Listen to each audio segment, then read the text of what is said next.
Welcome to another edition of Geopolitics and Empire. You may have noticed I've been gone for a little while. I was taking a break, doing some sun and sand, and I'm back now. And a reminder again to everyone, the best way to support this transmission is by becoming a paid subscriber on the Substack. We do private group chats, shooting the breeze and current events. I do a weekly roundup of all of the best news around the world and my own analysis available for subscribers only. This is the best way to support me. And sometimes we're bringing back past podcast guests to do a live Q&A with supporters only. You can also donate through the website, consult with me. You can purchase a consult if you want to chat with me. And do check out all of my wonderful affiliates and sponsors at geopoliticsandempire.com. Leave a podcast review on Apple, Spotify, wherever you listen or view Geopolitics and Empire. And joining us for the first time is analyst, Substacker 009 of theworldisnotenough.com. Welcome to Geopolitics and Empire, 009. Thank you very much for inviting me. I'm honored to be your guest, and there's lots to discuss at this point in history, an extraordinary time in world history. Indeed, I don't even know where to start. I came across your Substack, I can't recall, maybe a year ago or something like that. And I was immediately struck. It became my new favorite Substack. Every piece of yours I was sharing, it was very well written, researched, eloquently. Your analysis was very eloquent and on point. But first, who is, whatever you want to tell us. And we do know some guests need to keep their anonymity, but who is 009 and what is world is not enough, and how did it sort of come about? Okay. Well, obviously, using a name like 009 is a little tongue-in-cheek from James Bond movie The World Is Not Enough, one of the other 00 characters. So I can't say too much because that would be giving it away, and that wouldn't be any fun. But I've been a member of the alternative community, whatever that means, for quite some time. I had my, we'll call it geopolitical born-again experience about 15 years ago. A friend out of the blue sent me a documentary about 9/11, and I was shocked. Nobody told me it was fake. And of course, it never even occurred to me. I was completely apolitical, didn't own a TV for my entire adult life, didn't read newspapers, had no interest in the outside world. I was in my happy little bubble, echo chamber of one, and this shattered my world, because if 9/11 was fake, what does that mean about the United States government? What does that say about the media? What does that say about a lot of things? What are they doing? What's the purpose of this? Why would they do this? And this led to a Pandora's box. At the time it happened, I was out of work for an entire year, and I had oodles of free time, and I was just absolutely obsessed day and night trying to figure out what the hell is going on. And that led me to just an endless series of rabbit holes within rabbit holes, as I think anybody who's had similar experience, I think would agree that's kind of what happens. And there's no guidebook as to how to navigate this labyrinth of ideology, of history, of conspiracy theory, of craziness, because there is a lot of craziness in the conspiracy theory rabbit hole. And it took me probably a year before I kind of, I don't know, hit bottom, I guess. And out of the confusion, I kind of, was able to find a foundation and how to sort out all this massive pile of information. And so that's where I got started in all this. And I've just been an avid researcher, I've written a few books, and I've been involved in the anti-lockdown protest community as a organizer of events, protest rallies, etc., for the last 4 years since COVID started. So there it is in a nutshell. You mentioned no guide. You're correct. But I did think of the Hitchhiker's Guide to the Galaxy. Again, tongue in cheek Yes. sense, and I had a similar experience as you did. 9/11. Again, I think for many of us, it was something like 9/11 that snapped us out of our what do you call it? Zombified existence. And between Mongolia and Switzerland, I was back home from, I think it was like 2008. Same like you, I had an easy part-time job. I was just a substitute teacher on call.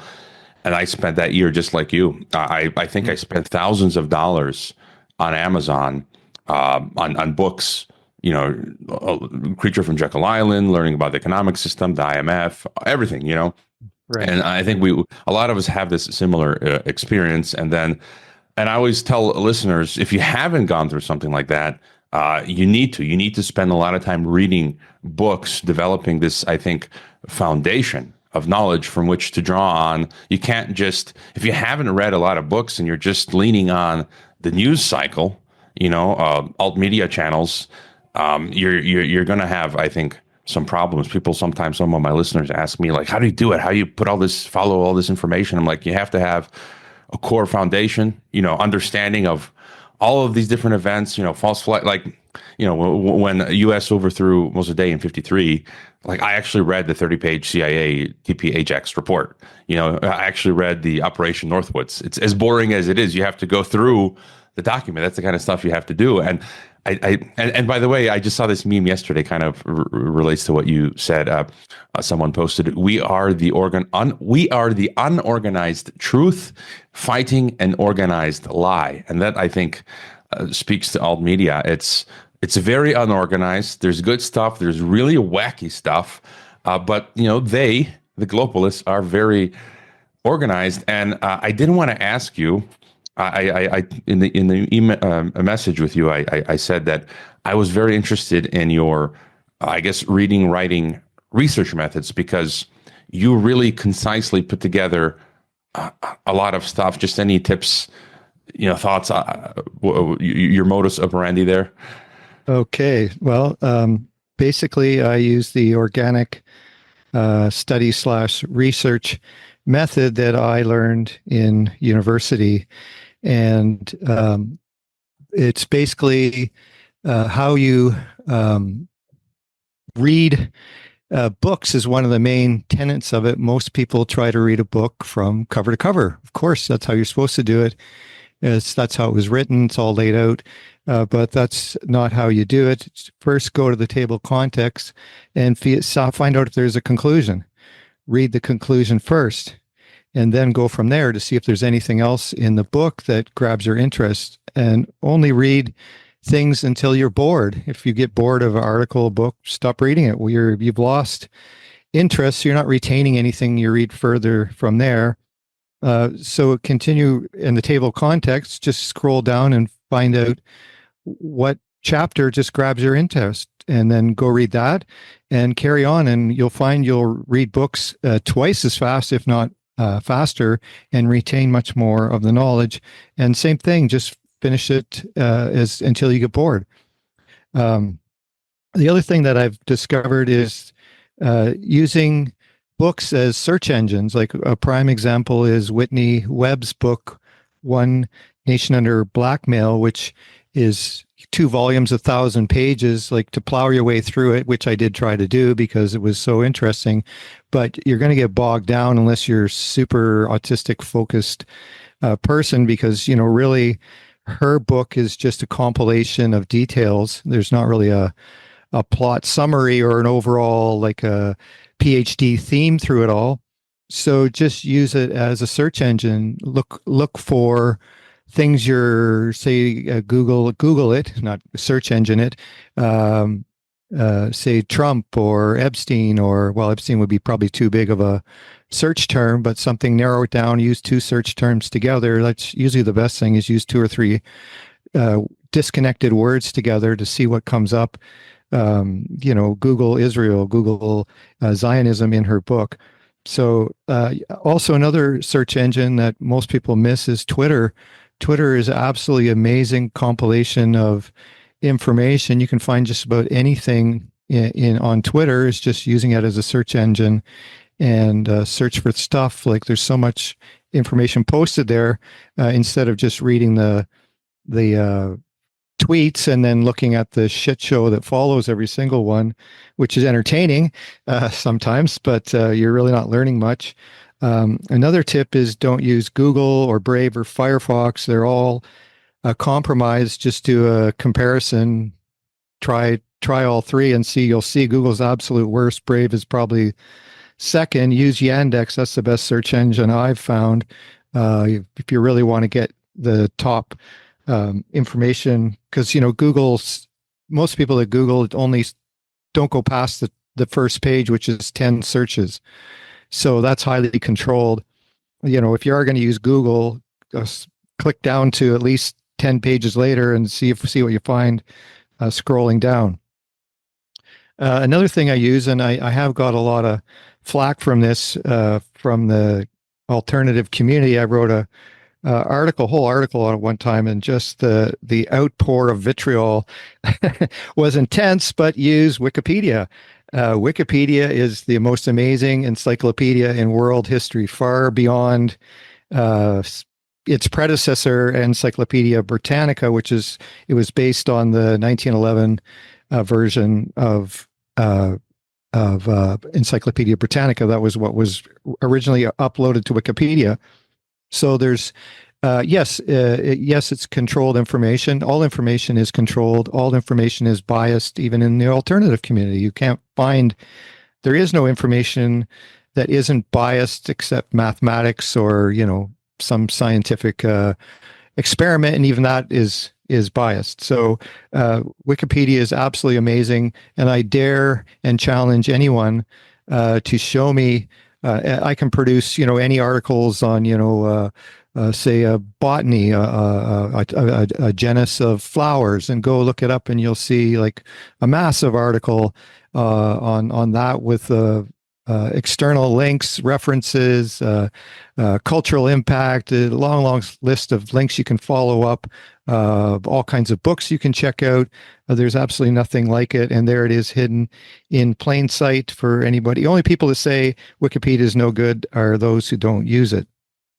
The next thing is use original sources as much as possible. You mentioned you read the Northwoods document, and the other document you mentioned, can't remember what you said, but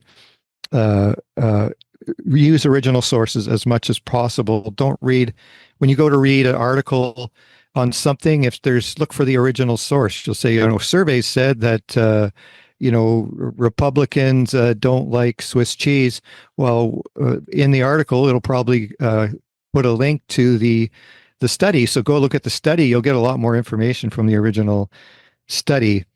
Another thing to remember is, as you also mentioned, was to give up your worldview before you start researching it. Just put it aside. Doesn't mean you're abandoning it. Just put it on the back burner for now. Don't look at the world through your worldview, because that's your personal bias, and we all do that. But it's just to try to be as clear and objective as possible. I know lots of Christians who look at the world with the Bible right in front of their eyes. They can't see anything else. Same with other religious people. Fundamentalist atheists are no different. You can be fundamentalist and dogmatic about anything. So I'm not picking on Christianity or anything. And the other thing is what we're trying to do in a worldview is a box. There's no getting out of the box. People say, I got out of the box, but all you did is you just expanded your box. You still have the box you had. You have all the information from the other box. Your worldview is just expanding. The more information, the more you learn, the more you experience, the bigger your box is. So there are three kinds of knowledge: what we know, what we don't know, and what we don't know that we don't know. Of those three categories, the largest by far is the things that we don't know that we don't know. That's infinite. The universe is infinite knowledge. So really a conspiracy theory for people that who are not familiar with it. It's in the realm of they don't know what they don't know. So you're giving them something in their minds doesn't exist. You're telling them about dragons and unicorns and large scary monsters who live under tunnels in Mars, and they're just going to laugh, ridicule you because it hasn't expanded into their second bubble, which is the things that they know that they don't know. So once you get information into that bubble, then there's a chance that you can win people over because they know there's this knowledge out there. They just don't know anything about it. Like I know there's neurosurgeons out there who can do brain surgery. I know it exists, but I don't know very much about it. So that's a general synopsis of my study method that I developed over time. And the key word of all this is organic. Is you're not trying to what's the word? Compile details and facts and things. You're trying to find the truth, and the only way to find the truth is to run around and search for it. It's like an Easter egg hunt. The Easter eggs are all over the place, and you just run around and try to find them instead of making this systematic room by room SWAT team search, which, hey, it works for some people, but it doesn't work for me. So there it is in a nutshell. Yeah, and I'd agree pretty much with everything that you said. Even with the Christian thing, what I try to do is myself with the Christian worldview is I try to find, on the one hand, I have my Christian worldview, but then when I'm looking for all this information on geopolitics and globalism, I'm organically trying to find the core of that organic information.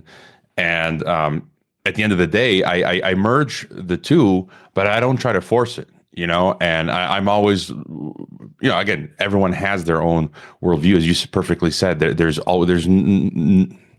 never not bias. I saw someone from alt media the other day share an anti-Christian piece of that's a bias. Right. So no one can go around saying you're not objective. Well, neither are you, listener, right, or whatever. But my point is, I don't try to force. Like, I always actually try to see if this information will chip away at my Christian worldview, and in my view, it doesn't. It never does. And so that's my worldview. But the other things that you said, Naval Ravikant.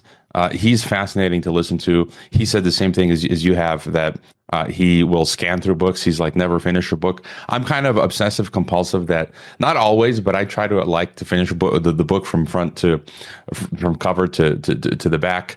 But also, as you said, I think it's important. Some books that I have that are physical copies, I will highlight the absolute key parts of it. And that will be like my bookmark, where I can just go to the highlighted paragraphs and sentences. And those are the core. This like my analog search engine if I need to use the physical book, but it's easier, in digital format. If you have a digital book, I'll just bookmark the key pages. And then when I need to write an article or something, I can draw from that. And indeed, Google, if people type in geopolitics and empire, I do not appear on the Google search engine, the website. You can't find it. Spotify page does pop up, and what even what you mentioned, Google itself doesn't go past a few pages anymore, which is the wildest thing. They give you just like 5-10 pages, and that's it. Even though they say they found thousands of queries, they don't let you search further. And so that's good advice. I call Wikipedia Pentagonpedia, but I would agree with you. It's a very useful tool. So we have to use it with that in mind. Yes, as long as you know the bias, you're okay. If you don't know the bias, that's where you get tripped up. Further to what you were saying, the thing I've found with theology is when theology meets reality, reality always wins, 100% of the time. Yeah, and I don't like to fool myself either. That's why I'm always playing. We should all be doing devil's advocate for Right. to on ourselves. I'd also throw in Internet Archive is really good, and Yes, Richard, or archive.org is excellent. Yeah.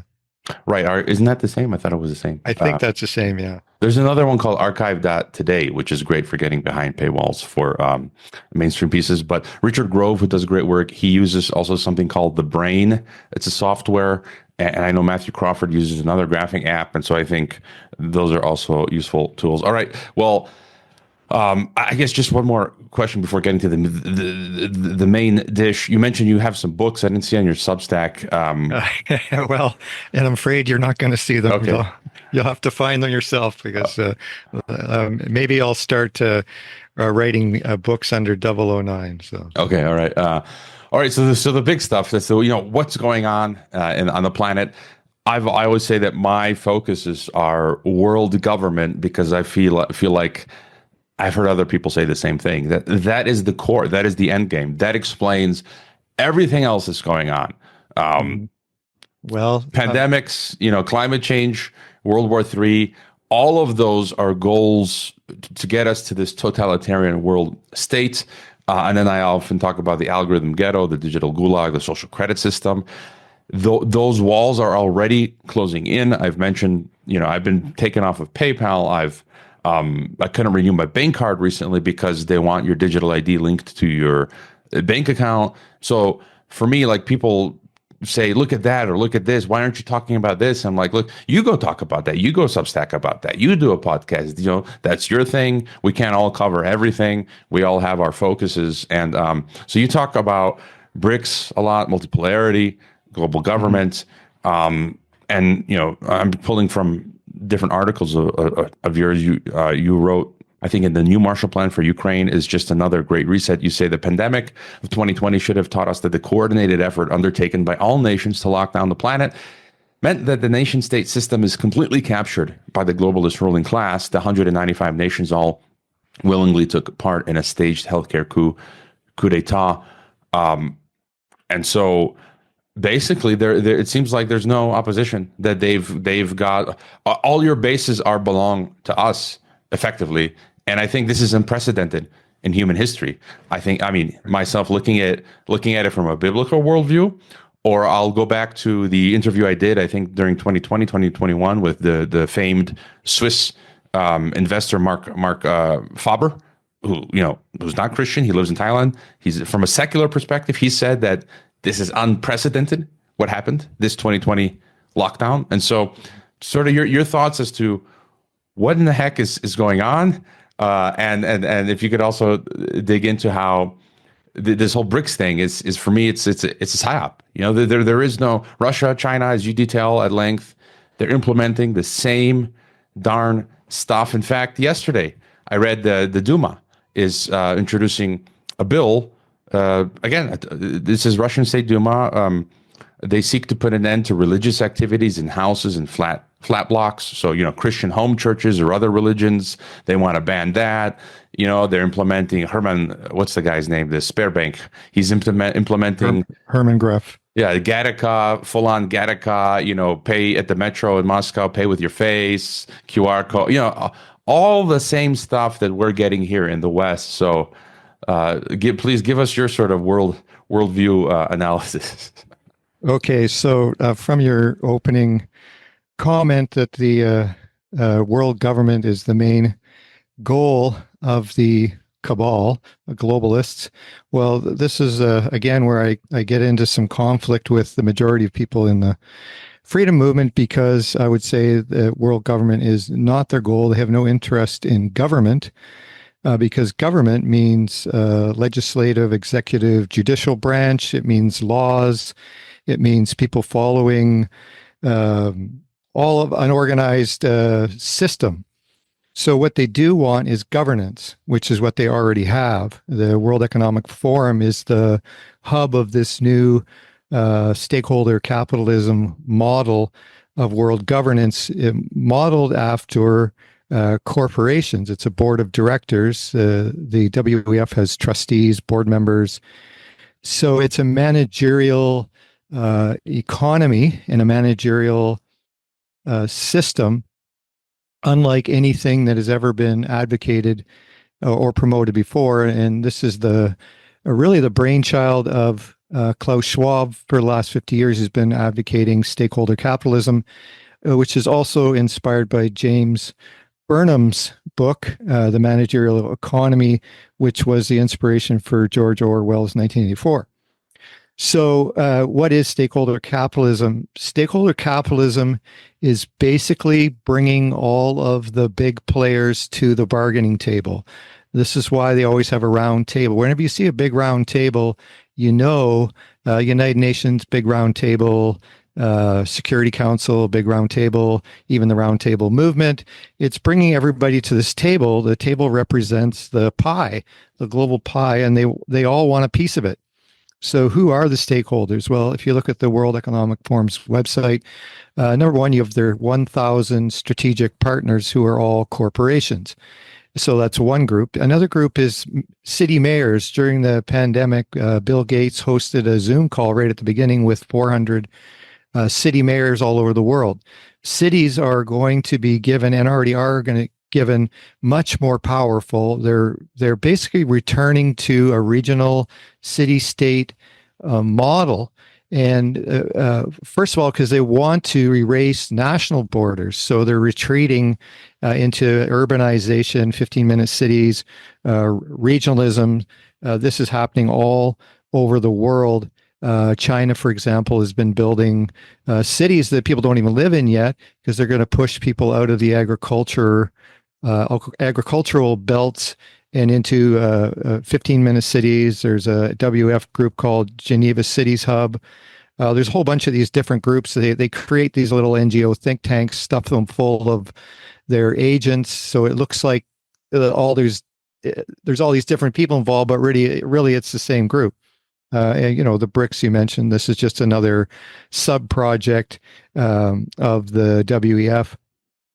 So Ukraine, getting back to the Ukraine is a Great Reset project, because really what they're trying to do is clear the agricultural land. Ukraine is probably some of the most fertile sand in the world, best black soil, and supplies 70% of the world's wheat, or no, sorry, not 70% of some people's wheat, not the entire world.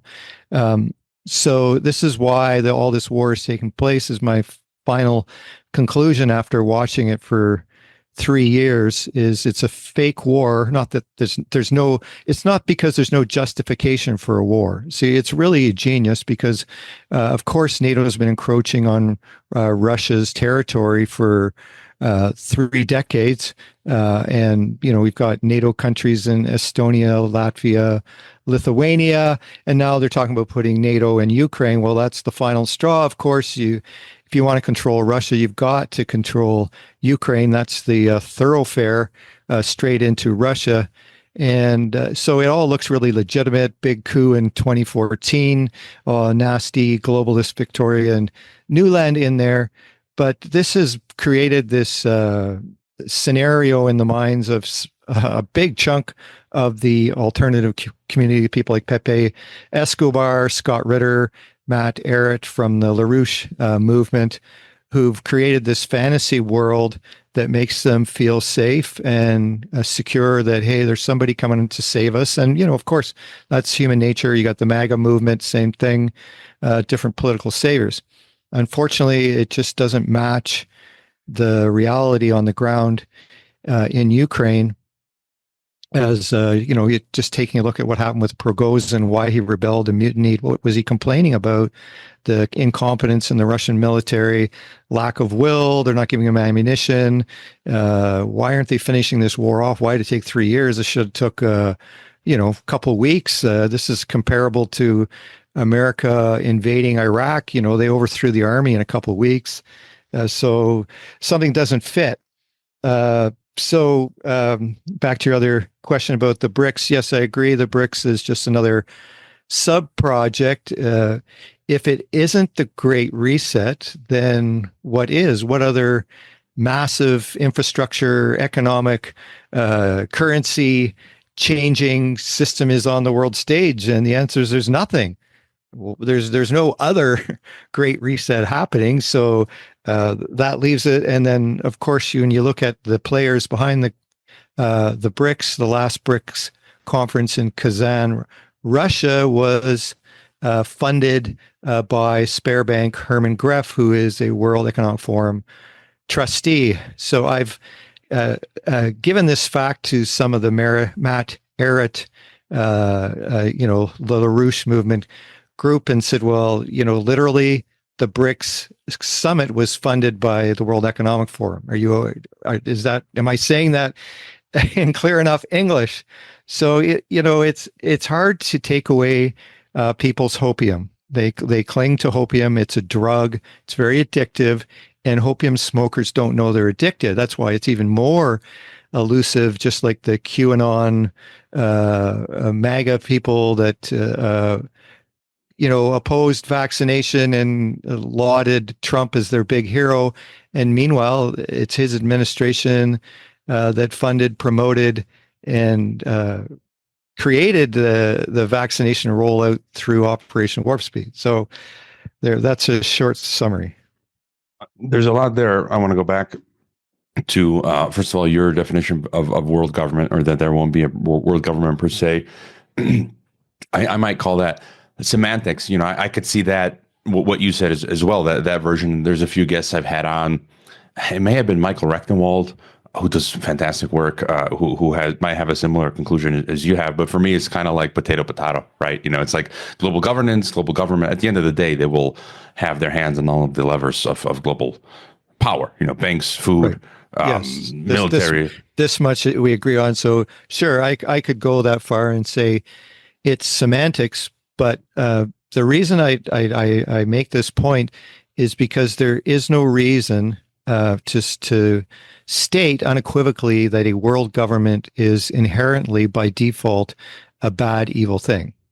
There's no reason to say that, though that seems to be the default position of the majority of people, that if there's a world government, it must be bad, that we have to have this nation state system because the nation state system is somehow sacred.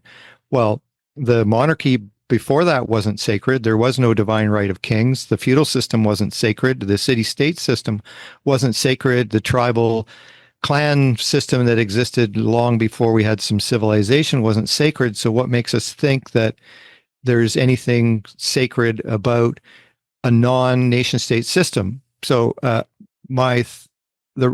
think the problem that a lot of people looking at the situation is they mistake the evolution for the revolution, because there's been a natural progression of the last, since, as we have recorded history, since civilization began, at least in the academic world, about 12,000 years ago, when hunter-gatherers gave up foraging and gave up their nomadic life and hunkered down to grow crops and take care of sheep and goats and settle down. This was the creation of small towns, and we've evolved from there all through the last 12,000 years of history, where we have this global system happening on the world stage. So I would say, yes, the nation-state system has been is deteriorating. It's falling apart, and it's not primarily, or at least not only, due to the maneuvering of the globalists. It is also due to the technology, just plain technology, communications, mass transit, travel, trade. We have global trade now on an unprecedented scale, never before seen in human history. And you have social media. When you go on Twitter or Facebook, you've exited your local community and you're now part of the international community. This is unprecedented in world history. And yes, they are using all of these things for their own nefarious intentions, but the fact that they exist is not necessarily evil. We wouldn't be having this conversation here. There wouldn't be a alternative community, a freedom movement, international protests, if it wasn't for all of these types of technology. So I would say that regardless of the schemes of this cabal of sociopaths, we're going to have some kind of world government sooner or later, okay, whether people like it or not. And it may not be for 100 years, maybe 500 years, but it is going to happen, in my opinion. And the real question is, what kind of world government will it be? And right now, the architects of this Great Reset are completely reinventing everything. It is really a Great Reset. Actually, is an understatement. This is far beyond great. This is a enormous, monumental reset, because it's digging into every single facet of human life, down to the bare nuts and bolts of human existence, with the technology they have to imprint everything on Earth and upload it to the internet. The internet of nano things is just mind blowing. Like, and they'll have control of it. So I think we probably have a lot of agreement there. But hey, maybe you think I'm out to lunch. So I was just going to add, I remember, J. Edward Griffin, he took me out to lunch over a decade ago. I've told that story before, but fantastic book. And I remember seeing him in a documentary once where he commented on what you just said. He said, the idea of world government is neutral. And in my classes, when we talked about different issues, I would use examples of like a knife, right? A knife is neutral. You can use a knife to put bread on, put butter on your bread, or stab somebody. A gun is neutral. You can use it to, in a sinister, evil way, unethically, immorally hurt somebody, or protect from evil. And so, on that technicality, I would agree with you that this idea of world government, what kind of world government, is the question that Griffin asked. And I would add that I think the nation state, I'm not as obsessed about it as some other people are, but I think it does allow us to have more control more sovereignty over the individual and our local areas. And then when you get to like a globalized, I think we're going more centralized as we're going more globalized, right? And all these big corporations have monopolies on everything that we do, the food that we buy, and everything. And I think that is not good.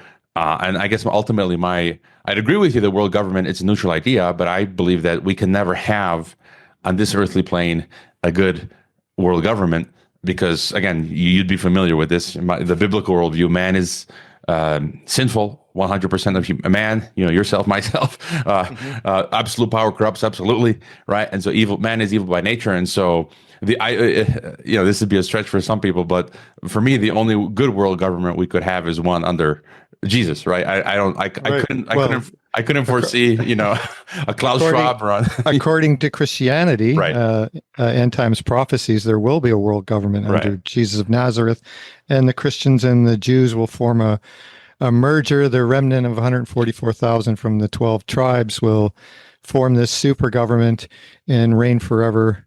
Satan will be locked up, and everything will be peachy.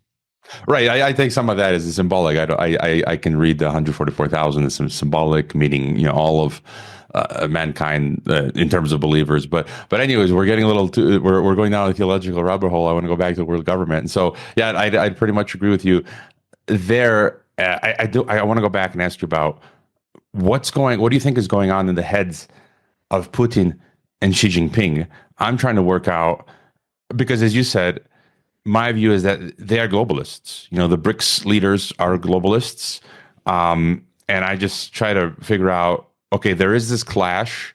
It's like two mafias. So, there are aspects of this clash that seem to be real and organic. Like you mentioned, the globalist American empire, Washington, London, Brussels, NATO, do seem like they do want to break up Russia. That does seem real. Mm-hmm. People are dying. So how are they going to do that without causing a revolution in Russia? Russians are very nationalistic. It would be the same as if they tried to break up America. Well, the Americans are going to take up arms and resist with everything to their death.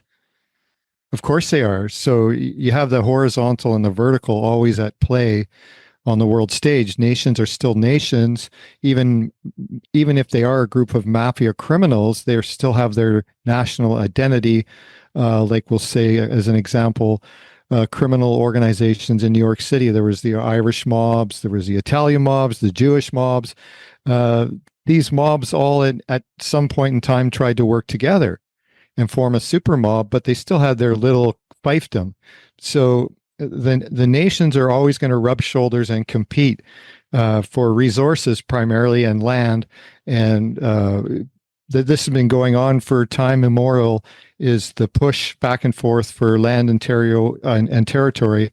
National borders have never been fixed for as long as we've had a nation state system, and far before that they were always movable borders. A quick review of European history is just an endless series of wars and border changes. So that's the horizontal thing that's always in play, and then the vertical thing is the architects of this Great Reset who are trying to manage all of these various factions. And this is part of the stakeholder capitalism, is trying to bring the stakeholders to the table to agree. And they have succeeded. You'll have to give Schwab some credit, evil little genius that he is, that he's been able to bring these people to the table. One of the other groups are NGOs. Anybody's got an NGO, has got any serious influence on the world stage, gets a seat at the table. Billionaires get their own seat, guys like Bill Gates, Elon Musk, these individual billionaires, as well as the corporate CEOs who are sent out by the board of directors of the corporation. So all these stakeholders come to the table, and they've agreed to this overall agenda of climate change, UN sustainable goals, the World Health Organization, is pandemic treaty, which has given them enormous power. Like, as you mentioned before, the pandemic was unprecedented. It's just epic naivete on the part of the world that all these nations could ever agree on anything. This is the first time in world history that nations came together on a single project, a unanimous project. They all agreed to, and all for altruistic goals. That's the story that was presented to the world, and the world bought it. Suddenly these bickering, hostile world leaders who all hate each other would come together out of peace and love and compassion for their fellow man is just absolute nonsense in its premise. So having said that, we're confronted with this fact that we have no allies on the world stage. And what's going on in the mind of Putin and Jinping, I would say what they're thinking about is what they're going to have for dinner, if they're going to get laid that night, and piling up more money. And that's about all that's on the mind of most of these sociopaths. They're completely sociopathic, which would mean they're only interested in themselves. They have no interest in anybody else. They have no remorse, no guilt, no shame, no fear, really. And this is what they have in common. They've agreed to this agenda because not agreeing means they get left out. And nothing a powerful, wealthy sociopath hates more would be to be left out and go back to being poor, penniless, forgotten, lonely, and unsuccessful in life. So that's the carrot on the stick. There's only money and power that they're interested in, and not necessarily in that order. So that's all that's on their minds. That's what a sociopath does. That's a difficult truth for some people to swallow. And I always say the grass is not greener. And some of the things that you brought up, number one, I am the citizen of 3 countries. And some of these people you bring up that look at Putin or Russia or Xi Jinping in China as these wonderful, wow places. And these people are not even citizens of those countries, number one, which is for me kind of strange. Like, for me to be a cheerleader of a foreign country, number one, is I would never do that. And of my own three countries, I poop on them endlessly, and I do that because it's therapeutic. Otherwise, I'd go crazy. And you love your country. And it's because I want things to improve, and the only way things to improve is we need to air out the dirty laundry. Like here in Mexico, cartels are gaining ground. They're destroying the economy, extorting people. In my other home, Croatia, it's run by the globalist EU, Brussels, corrupt kleptocracy, right? And in the U.S., we can go. We all know the problems in America, and so to think that for me to speak, to think that the grass is, I've lived in the former Soviet Union, Kazakhstan, I've been to Russia, I've been to China, I've lived in Mongolia.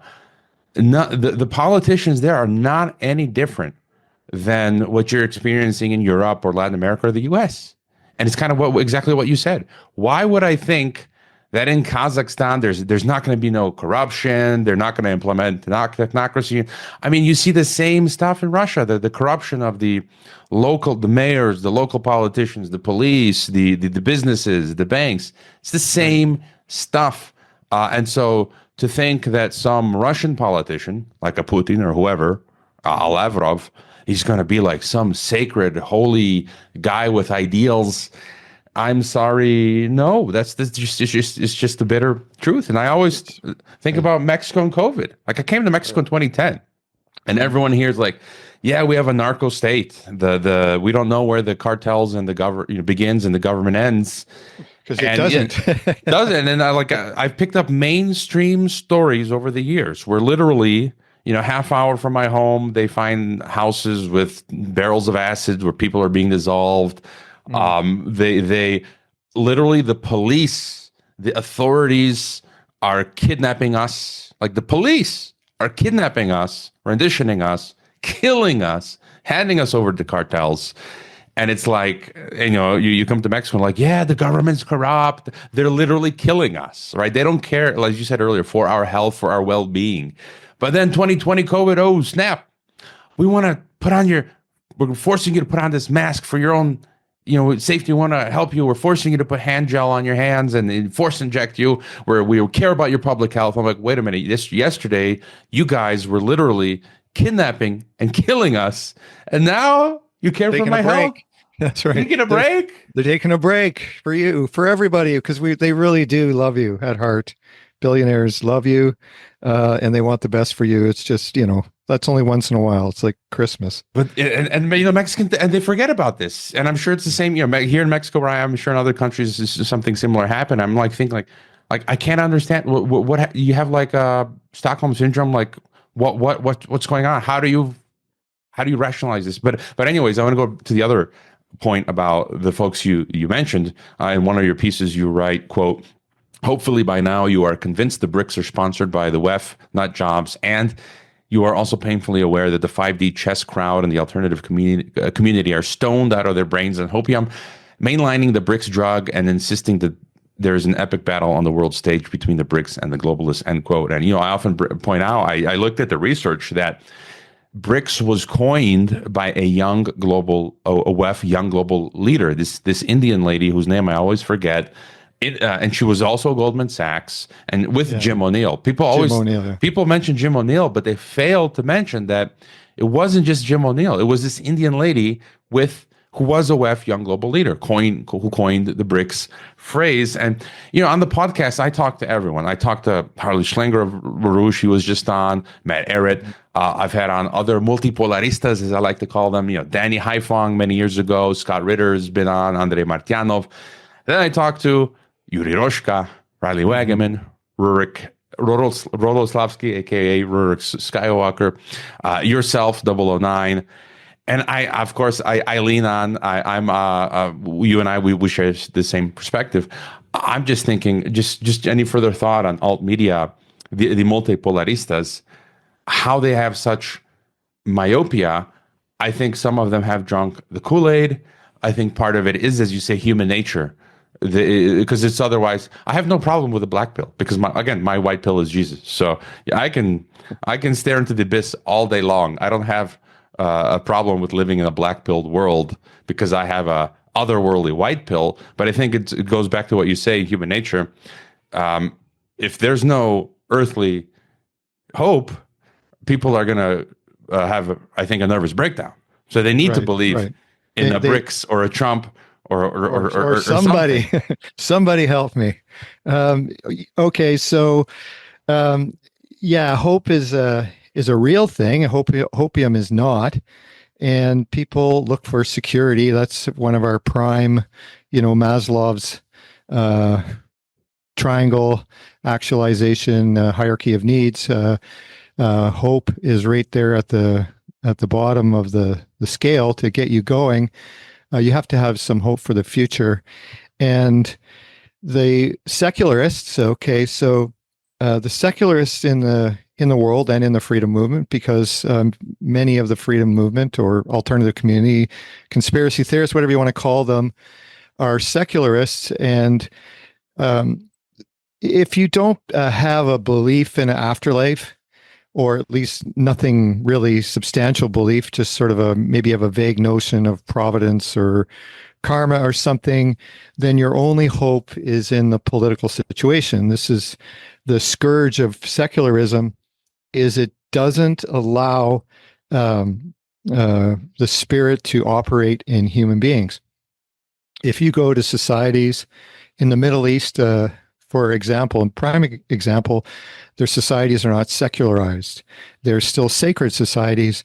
God, their religious point of view is part of everything they do.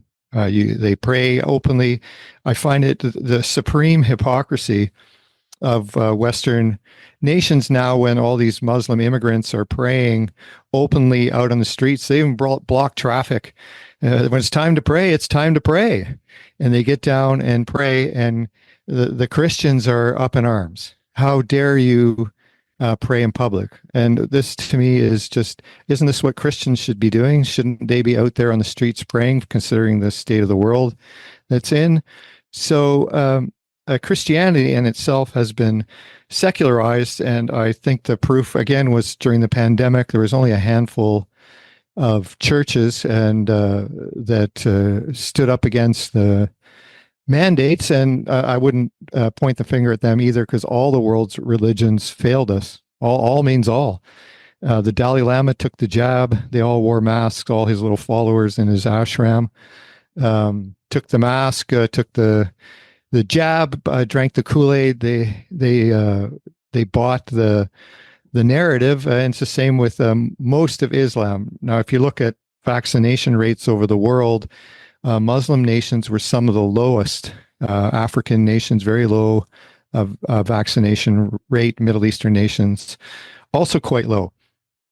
So what does that tell us? Okay, well, if you're a Christian, you believe that you have the Spirit of God within you, the Spirit of truth, which enables you to discern good from evil so that you'll stay away from evil. So to me, this means only a couple things, is that Christianity is not operating under this paradigm any longer, or they are, but they're just not strong enough. So those are my thoughts about that. I think the reason we're in this mess is the secularization of all facets of government, institutions, social and cultural life, mostly in the West, because the West is the leader.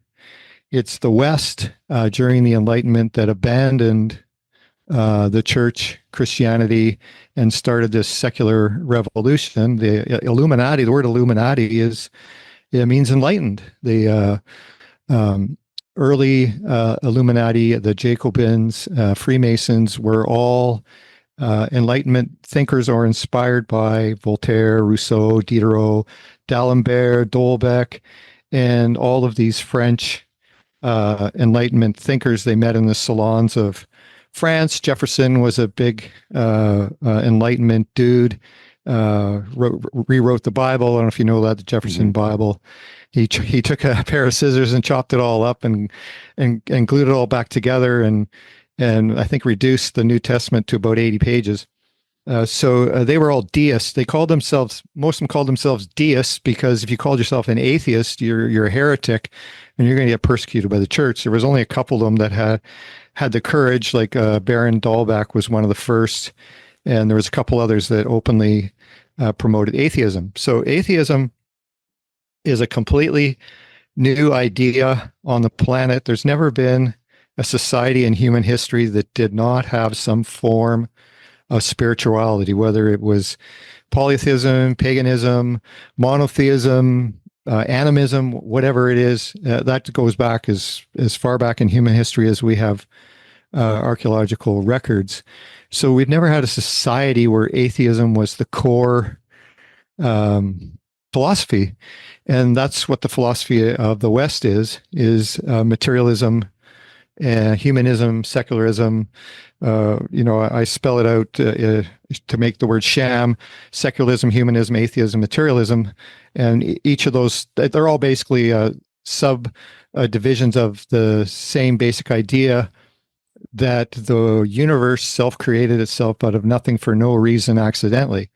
Well, this is pure magical thinking, and I believe this is the real reason we're in the mess that we're in. And it doesn't mean there's no backstory before the Enlightenment, but just the immediate problem we're confronted with is the vacuum, the philosophical, spiritual, religious vacuum that was created by the Enlightenment thinkers that had some good things about it. The main really good thing about it was civil rights and freedoms. They pushed hard, very, very hard, rebelling against the church and the monarchy, especially the French Revolution, to have equality, the rights of man. All this started with, the American Constitution, and then the French rights of man in the late 1700s, the same time as the Illuminati started,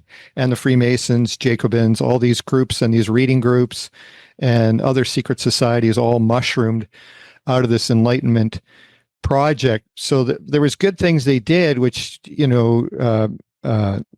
don't want to lose. We don't want to lose our freedoms and rights. These were hard fought for. Things like 8-hour work week. Women have the vote now. And that's, people forget that the human race lived under an apartheid gender state for its whole existence up until 1920s. When women were allowed to vote, own property, and become equal citizens, the American Constitution says all men are created equal, in capital letters, men. It didn't mean women, didn't mean slaves, didn't mean anybody else. White men is what it meant. So they had an Athenian style democracy, but it was a step forward. And I think, since over time, these rights have grown, Eleanor Roosevelt, the United Nations Declaration of Human Rights, and there's other charters. Every country on the world wants a charter of rights in their constitution, with few exceptions. So that was the good. The bad, and it's really bad, was this rebellion against all forms of religion in the public arena. They don't want separation of church and state, which I think is good. What they want is eradication of religion, a complete divorce of religion. The cabal with their little triangle and all their symbolism, it's the secular religion. A secular atheist religion. If you're a Christian, I'm sure you have a belief in this character called Lucifer. Well, I was just going to bring this up because this was one of my questions. You jumped ahead. You wrote a great piece called "Multipolar Rainbows, BRICS, and the One World Religion," and then another piece that, again, people can go to your Substack and read this. The French Revolution is the origin of the Great Reset, and this overlaps with my research, with other people's research, and I'd agree with what you're saying. Although I would slightly diverge. You say that the globalists are secular atheists, not Satanists. But I came across recently Mark Passio, who does great work in alternative media. He's the former Satanist, now speaking out against it. He's not a Christian, but he uses the term occultocracy, technocratic occultocracy, that And from what I've seen, I do believe that a lot of these folks are actually theosophists or actually, Luciferians, like Masons and Lucifer is an atheist. what do you mean? He says there is no God. That's his prime. There is no God. Right. I mean, I can interpret that as him saying, "Look, I'm God." Right. I can interpret that as him saying, "Look, there is this guy there who says he's God, but not really. I'm God." I'm God. Right. Well, that's atheism. Is I'm God. Right. But I think atheism. I'm against God, literally. Yeah, but I would sort of think that there is this theosophic strain. I talk about Lucis Trust. I've been to one of their meetings in Geneva. In their newsletters, they talk about Alice Bailey and how Lucifer is the Christ, right? He is the Messiah. He's here now. We're waiting for him. We're waiting for the right moment to. Well, that would be the new Zionist Messiah. Yeah. That could very well be. Which is a human Messiah. Like they're looking for a David, not a. That's what they 2,000 years ago. The man God Jesus came by, passed them by, and then they wanted a man Messiah king, right? Yeah. So I'd agree with. But I view Dr. Martin Erdmann, who was supposed to be he's a German theologian. He had a heart attack recently. He was supposed to come on. He talks about how modern democracy is this mystical, occult, esoteric, civil religion. And I think that jives. I feel like the whole French Revolution, the Jacobin stuff, and Mark Passio talks about Nazism and communism. Those were all occult initiatives. And so, well, they were secular initiatives. Communism was literally invented by the Enlightenment, the French. Well, I'm having on later this week Richard Poe, who wrote a book on how the British. Yes. Well, I was challenged to write an article about his book, which I started reading, and I did get about 3/4 of the way through a rebuttal to his book, which is highly problematic, for a variety of reasons, which, without insulting the guy, some very thin evidence. So if you, I can send you a book after about a person who researched the members of the original Freemason Illuminati Jacobins, and you'd be shocked at who they were and who they weren't. So, Richard Poe and the Matt Arendt crew again believe that the British created everything. So that's a whole other subject. But I enjoyed the book. Do you have the title of that book you're thinking of? Yeah, I do. I did use it for my notes, but the name escaped me for a second here. I'll find it. Or you can check it out. Just one more point though on the multipolarity says that I didn't want to broach, because we talked about how it's human nature. They look for hopium, but I also feel part of it is some people in the multipolar camp must be getting paid. I think it could be like money that's influencing them to. Well, yeah, I would say that Pepe Escobar just admitted maybe a month or two ago that he was being paid, but he wouldn't say who. So it wouldn't surprise me. He probably thinks he's doing wonderful work for them because he's such a China, pro BRICS guy, that why wouldn't he take money if they're going to sponsor him? I don't think there's any bad intention on him. I've been, I cut my eye teeth on Pepe Escobar, so I think he's a brilliant journalist.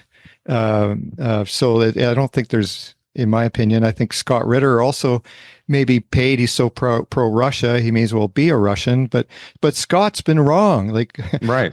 When the Ukraine war started, I followed him like every day because he's a brilliant analyst, and there's very few people that have his military knowledge and expertise can sum up what's going on. But it was just, this will be over in a month, and then this will be over by the fall, then the winter, then the spring, then next fall, and so far he's been wrong on every count. So great analysis, but there you go. So this is what I started to change my mind about the whole Ukraine war as more information was coming in. It's just a big giant money laundering scheme. All the money that goes to Ukraine, it goes back. It goes to American weapons manufacturers. Same with Israel. The money doesn't go to Israel; it just goes to American weapons manufacturers.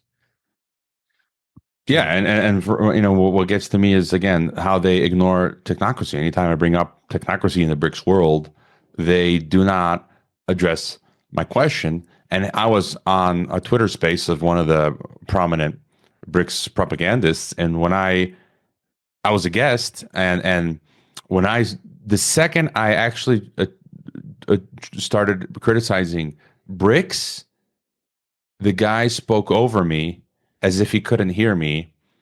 Everyone else could hear me. My mic was fine.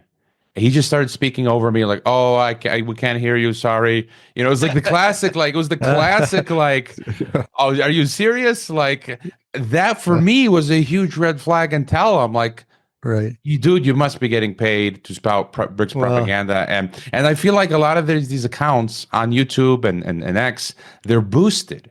They are boosted by the system. So it's almost like the globalists are intentionally boosting the pro-BRICS rhetoric. Why would we think otherwise? I mean, they push opinions they don't like. They either cancel them or push them down the algorithm, down the news feed. So why would we suspect they wouldn't do the opposite and push the opinions they want to hear to the top? So yeah, the alternative community has already been captured, especially in the United States. Guys like Tucker Carlson, Jordan Peterson, Russell Brand, Ben Shapiro, Rogan, I guess. Yeah, Rogan probably too. Yeah, they've all been captured. Like, I mean, these guys are making millions of dollars. So once you get up into that level, somebody's going to come have a chat with you. You're going to get invited to some meetings, and hey, come meet this guy. Jordan Peterson was his life was in the toilet. He was online crying like a baby, and suddenly he meets Ben Shapiro, and Ben Shapiro introduces him to Netanyahu, and then his career takes off like a rocket. He's all cleaned up and he got a new wardrobe.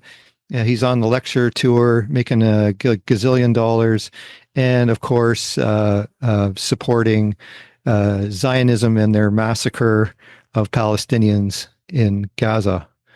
Probably the most horrendous war crime I have witnessed in my life. It's just unbelievable. Horrific. Yeah. I mean, even some of the Israeli papers, is it Haaretz, the ones that are, I guess, more left wing, are actually doing good reporting, and they recently talked about how openly they said Israel is now, I forget the exact title. It was good, calling it an empire. It's on an imperial. Right. It's on an imperial empire building path. Absolutely. I would say what's happening on the world stage is a new Zionist empire. Instead of an Anglo-American empire, we're going to have a Israeli-Chinese empire. They've joined forces. This whole BRICS project is part of the greater Israel project, because the terminus point is of the Silk Roads, all this freight rail roads, pipelines, all of it's got to terminate on the Mediterranean. Where else would it go? You have to have control of that region if you want to rule the world. It's the jewel in the crown, the geopolitical jewel. And the Romans knew this. That's why they occupied Israel 2,000 years ago. There's just the geography doesn't change. The actors change, come and go, but the geography doesn't. But I guess just to add to that, I guess it has to be that way, because not just for economic resource reasons, but for the metaphysical too, because they have to dominate in all spheres, right? For the global governance or government, whichever one you choose, they need to have the economic monopoly, right, the political, the geopolitical, and the metaphysical or spiritual. And that's why you have in UAE, like the house of, what do they call it now, where they're trying to merge all of the religions, the Abrahamic religions. They have this house, I forget what it's called, where they encourage, the Jewish, the Christian, and the Muslims to sort of like create this universalist Baha'i type one world religion. Right. Well, is that necessarily a bad thing? Oh, I mean, from my Christian worldview, yes, but I guess we diverge Well, there. you're all worshiping the same God. Well, I would, I guess I Yeah. disagree Sorry with it. for Yeah. poking you, No, yeah, no, yeah, but it's fair game if you bring it up. So, yeah. the Quran would not exist without the Old Testament and New Testament. Well, Muhammad would not exist without those two texts. I mean, I've got a funky theory on the Muslim thing. I think that the Gabriel, the Bible talks about how Lucifer and his angels can appear as angels of light, but they're evil doers, and people say yes. that Gabriel that appeared to Muhammad was actually Satan getting him to start a false. Well, all right. Is there any reason you can conclude that Gabriel would not appear to an Arabian man in a cave? Does Gabriel only appear to Jews? Well, I mean, I take when the Book of Revelation says anything added to this, those sort of like the canon is closed and that's it. And so, well, wait, okay, well now you're really throwing me softballs here, and I like you, my friend. So, nothing can be added. Well, this is a highly problematic statement if we review the history of how the Bible was created from its earliest conception. Among the early Christians. And, I don't know if you're really prepared to go down this path as a sincere Christian, as I know you are. So, well, I again, my focus is again, I want to look at the globalist stuff where we agree. And yes, well, we agree a lot of things. I'm still a Jesus guy. I found that the church has become highly problematic. Oh, and I mean, I wouldn't. I even feel like, again, I wouldn't disagree. I feel like even Jesus himself in the Bible, it's warned that you're going to have so many false teachers and false churches, and as you said, but there's going to be just a core of good churches and good believers, and not you cannot have a 100% good church because you cannot have a 100% good Christian, because we are still even as a believer you're still sinning and not perfect and so. Well, speak for yourself, okay. But I did want to get back though, because you mentioned that this Chinese Zionist project. What's the guy's name? There's that guy. Is it Brendan O'Connell? Brendan. You know who I'm talking about? He talks about like Telpiat and stuff. He speaks a lot about this. You're not familiar, Brendan? No, doesn't ring a bell. He's kind of. I know some listeners will know his name, but just your thoughts then on what the road ahead will look like, because you also write about the multipolar world cannot emerge or exist until two things happen: the world financial system abandons the dollar or reserve currency, and stuff like that. And right, what do you think is the game here? It seems like what they need, in my view, they need to have this world federation or world government. And if you look at the EU as an example, if you're creating this supranational structure, you can't have like Greece or economies that are too poor, with Germany and France that are too big. They lean too much on the other economies, and then the other economies have to support them. Right, and so you kind of have to level it out. And so I kind of feel like what they did with the EU is what they're doing with multipolarity, where they need to transfer wealth from the West to the East.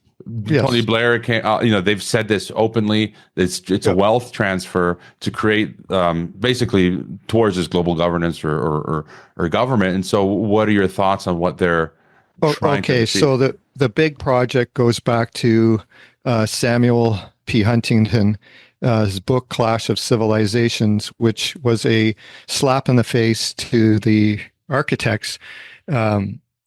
Before that, I think their model was just to keep expanding the American empire. Francis Fukuyama's famous book, The End of History, basically said that this is it. This is what we've got. We've got neoliberalism. We've got democracy. This model is going to conquer the world, free market capitalism. And up until that time, the globalists agreed, until Huntington wrote his rebuttal to Fukuyama's book, Clash of Civilizations, where he outlined the multipolar world, that basically you have a civilizational model, and the poles are basically North America, South America, Europe, Africa, the Middle East, uh, China, Russia, and India. Those are the main poles of the multipolar world, and we're entering a new phase of history, and this is evolutionary. So, uh, big news: Brzezinski, grand chessboard dude, wrote the forward to it years later. And if you read his forward, he says a couple of remarkable things. First one he says is that he disagreed with Huntington's initial premise, and he said this quite strongly, stridently disagreed, and then slowly came to realize that Huntington was correct. Fukuyama's wrong. Huntington is correct, that this is the evolutionary path the world is on due to globalization, mass transit, transportation and communication, the internationalization of trade, that nations are forced to group together in power blocks in order to compete on the global level. Small nations are just going to get slaughtered as we go along if they don't merge with larger nations, not only for military protection, but more importantly for economic protection. And so this is the evolution versus the revolution. So this is just happening naturally, and there's no reason to be afraid of it. The EU, despite all of its problems, there's been no war between the European nations for decades now. Like, wow, when did they stop fighting? Like, that after centuries of nonstop violence, they've stopped fighting. So there is some good things. The United States itself was 13 colonies who gave up their sovereignty to form this United States of America. They were an EU project. Literally, they were. And it worked out fine. I mean, of course, they have their problems, as any group did. And the American Union was more than just an economic union. This is the difference between the EU. Is just really an economic union. It hasn't really had this merger of a supernation, but I think that will come over time. And so this is happening all over. China's expanding its sphere of influence as we speak, taking over the South China Sea, building all kinds of military, even building islands so they can put airports on for military purposes. So they're taking over that region. They want Taiwan. United States still wants claim to Taiwan, but I doubt they will be able to get it. And I think that's really where we're headed. I don't really personally see that this is just all negative. There's going to be a lot of bumps and hurdles along the way. The problem for the alternative community, because it's so dominated by Americans that and Westerners, that they can't envision a world where they're not top dog. Like, what's wrong with transferring the wealth of the United States? Some of it, not all of it, and I don't think the way they're doing it is great.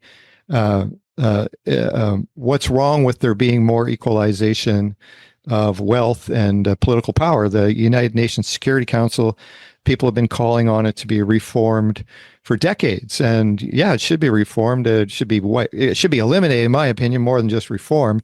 But at least if they could get some more players into, like Brazil, India have been put forward as new Security Council members, who make more equality on the world stage. So this is where the 5D Chess Club, the LaRouche movement, Pepe Escobar, they can see the good side of it. The LaRouche movement is absolutely giddy with excitement over the Belt and Road Initiative, which is this massive, unprecedented infrastructure project, which will make China the new Rome.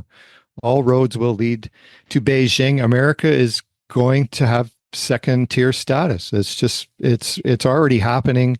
I don't see any, unless there's massive war between China and Russia, there's no way to stop it. The gold has been leaving America for decades now, going back to 1971 when Kissinger and Nixon went and met with Mao Zedong and Zhou Enlai. That this is a big project that's had decades of planning. So they've given China technology. China's got 40,000 kilometers of high-speed rail. North America's got none. There's no plans. There's no development plans in the United States. They've sold off all the factories and everybody moved out long ago. So how is that going to come back? How is there going to be a mega project unless Americans want to work for $3.70 an hour or less? It's never coming back. So I don't know what to say, to Americans other than you might have to suck it up, Buttercup. But and that's probably not encouraging. Right. And so do you think, again, you write a lot about this in your Substack. You talk about how in order to enable the rise of the global South, WEF has promised the demise of the West. The WEF is systematically bringing North America and Europe to second world status. This coincides with the massive immigration project to turn the West into a cosmopolitan melting pot that will atomize Western civilization into a million pieces. The global South will be temporary winners and long-term losers, because the bait and switch scam of the WEF will still result in them being controlled by the same American, Israeli, and European billionaires as before. And just, I guess, a further thought on that. Do you think in these different regions around the world, there's going to be some like big collapse in the US, or it's just going to slowly deteriorate from first tier to second tier? And what do you mean by, because when you say global South, that's like the multipolar world. They'll be temporary winners, but you say long-term losers. Well, temporarily, they're going to have a boost. We'll either going to get money put in. China's building ports and rail communication for all kinds of African countries, so they're going to get a big boost. But the price that's going to be paid for all this is mass surveillance on an unprecedented level. Like Elon Musk, another alternative darling, is a DARPA NASA contractor putting 50,000 satellites in space. Is a massive constellation. It's a surveillance grid. That nobody will be able to move without them knowing it, and it'll all be robot controlled. You're going to have you leave your zone, you have a drone come around, say, citizen XK94678, you are out of your zone, please return to your quarters. Or they'll send in the big guns to. So it's not a joke. It's happening in China already. So this was my next question. Again, you mentioned 15-minute cities, 20-minute cities. I was shocked to discover when I came back from Kazakhstan a couple years back here to Mexico in the second biggest city, that I actually live in a resilient city. And I found the white papers, official papers, that say, I'm like, what the heck is a word resilient city? And then now I learn it's a synonym for 15-minute city. And it's financed by the Rockefeller Foundation. And they want to get rid of cash explicitly, implement cashless systems, pre-crime, AI, surveillance, drones, AI, the whole shebang. Yeah. And you wrote a piece, you said, what does this mean for the world at large? Are we about to be turned into a global communist police state modeled after the CCP? The answer is probably yes. Citizens are going to be systematically denationed and uncountryed. The EU is one of the centerpieces of the WEF plans for reinventing the nation-state system, turning transportation corridors into regional hubs.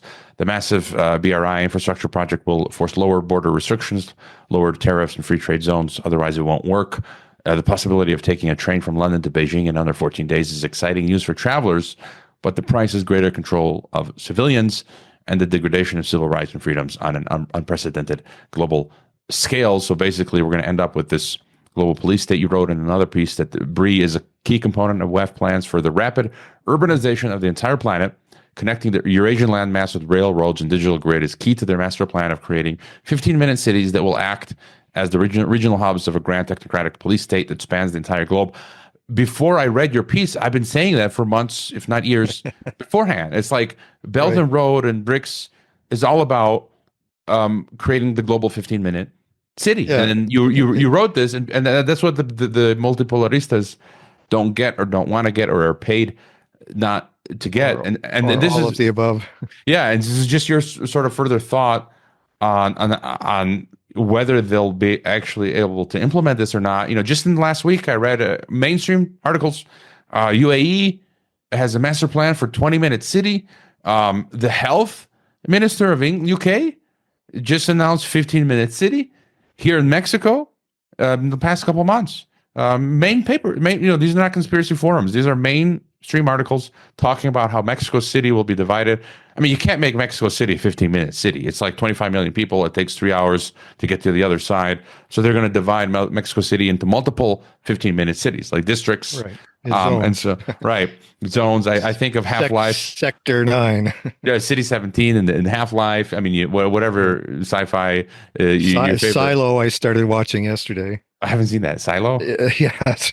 A bit of off topic here a little bit, but there's almost nothing on Netflix in the sci-fi realm that's not apocalyptic. It's virtually the same theme. Every single movie, every single sci-fi show is the exact same theme. A post-apocalyptic world in every single one. Like Silo is just another series about these people who live in this underground silo, a big giant tube underground. I only watched the first episode, but it's very dark, bleak, depressing. The colors are drab, I love sci-fi, so that's all I got, but the world has lost its optimism.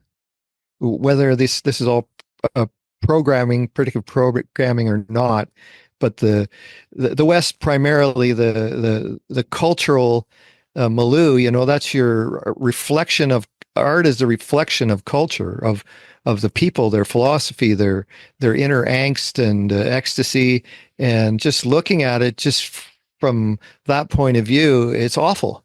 It really is the state of bleakness of people nowadays. They really have lost all hope.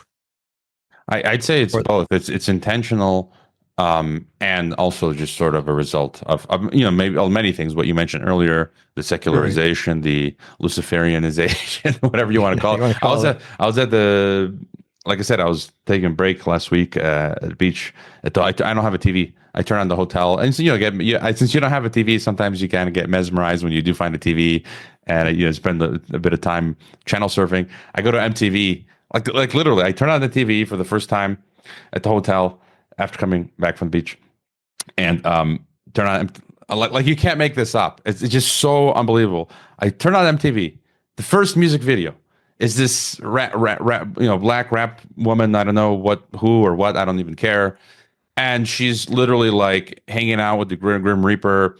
And then in another scene, she's got horns. She's like this androgynous satanic figure. I'm like, seriously, like it's literally in your face. This stuff. But I wanted to go back to the technocracy though, because for me, I see them pushing. Nothing is stopping them. My listeners agree. We had our paid subscriber chat, I think, a week or two ago. They're like, because there's people in alt media trying to sell white pills, and I'm like literally, I can't renew my bank account. I can't get money out of my Rumble channel because you can only transfer out of PayPal. I can't use PayPal. It's just like the walls are closing in. Digital ID is being implemented country by country. Kuwait, Vietnam, those countries now, you can't. Your bank account will be frozen now, and your government's access to government services is frozen if you don't give up your biometrics. That's what happened to me in Mexico a month ago. I didn't connect my biometric digital ID, the Mexican voter, which I don't have, the Mexican voter card, which now they want me to get to be able to link to access my bank account. And so I just see this steamrolling ahead. There's nothing to stop it. Your further thought. So you think it's really going to be like drones patrolling and all that? This is already happening in China. They had it all through the pandemic. Drones were circling people's apartments, telling them to stay home.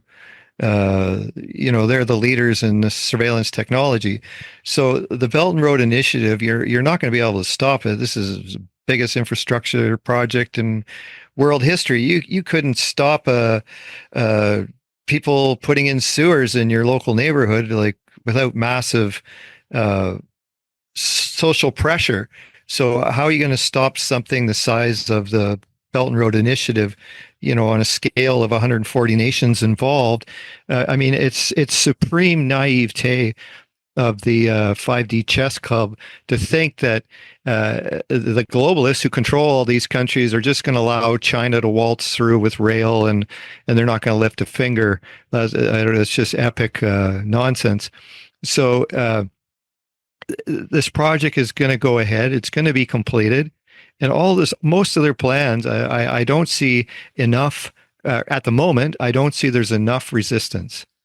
There is resistance, and COVID has created a massive number of organizations that came out of thin air. Before that, the 9/11 movement wasn't even a movement. There was a group here in my city that about 10 people met once a month. That was the extent of the truth movement. And I'm sure that's comparable to most Western cities. But since that time, the Substack, I think, exists because of the alternative community. There's all kinds of indie journalists that have mushroomed, people that have come out of the closet, and there's more to come. So my long-term thoughts are very optimistic, that I believe humanity will get through all this. It's not going to be without casualties or pain. That would not be realistic. The globalists have lots of plans and plans within plans that they're going to haul out one by one, or maybe even simultaneously. People in the alternative community are aware of their plans. Thankfully for us, they always advertise what they're going to do. But you're not going to be able to stop it without some serious resistance. Now, I'm not talking about 5,000 people out on the street, or 50,000, or 500,000. We're talking when humanity gets out on the streets in the billions, that's when we're going to win. But that's not going to happen until it affects them. Yeah, I watched during the COVID that people came out to the rallies in the thousands, but only when it affected them personally. In my city, the public health officer announced compulsory mandatory vaccinations for healthcare workers, and the biggest rally that was ever here was like thousands of people when the healthcare workers got out in the street. But then, nothing happened, so they just went back home. They had a couple of small rallies after that, but that was it. They didn't win the first time, so they just gave up. So they don't understand like social movements and how much work it takes. It took women 70 years in the West to gain the right to vote. It was Susan B. Anthony was one of the prime suffragettes, and she partnered with the civil rights movement. The two groups worked together, but it took 70 years before women actually got the vote. Black people in the States, segregated communities, Jim Crow laws, slavery did not end racism in the United States by any stretch of the imagination. And that was in 1860. And so we're talking 100 years until the 1960s, where a real serious movement got started. So I think people have to be more realistic about the challenge we have, which is the biggest challenge in world history. And I also believe that people have to be cognizant of what we're fighting for. Now, I've watched over the last 4 years all the different groups, because the alternative community is not a blob. It's a whole variety of libertarians, anarchists, conservatives, Christians. There's a lot of Muslims involved in the alternative community around the world. A lot of Palestinians are involved. There's all these different groups. It's not a homogenous blob. There's a lot of people on the left who've abandoned the left, but they're still left-wingers. They're still liberals. They just gave up and moved over to the conservative side because that's the dominant political force in the alternative community. Though what we're fighting for is our rights, plain and simple.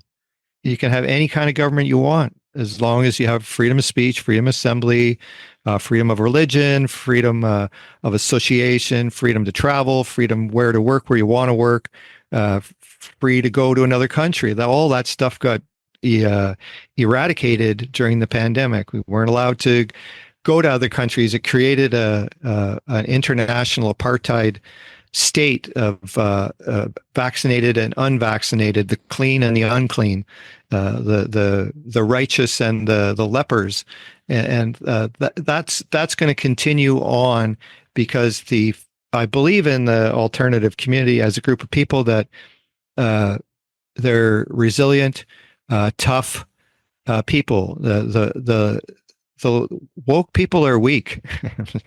They're weak people. I'm sorry. They're nice people. I know lots of them. They're nice, personal people, but they're weak. And you're not going to win a war with weak people. So you've got to find the strong people who can tough it out through this excessively difficult war. And also, you need people that are able to build bridges. You can't be pushing your agenda. And I've seen this happen so many times. There's a lot of New Agers in the alternative community. They're a little bit in the background, but they're there. Most of them, like Derek Bros, for example, is a good example.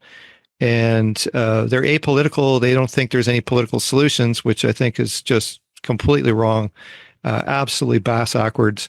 The only way to change government is through legislation. You've got to get inside. You got to get involved. You have to run for office, run for councillor, run for alderman, run for mayor, congressman, senator. Get out there. Get off your ass. Stop scrolling on Twitter and Telegram, Facebook.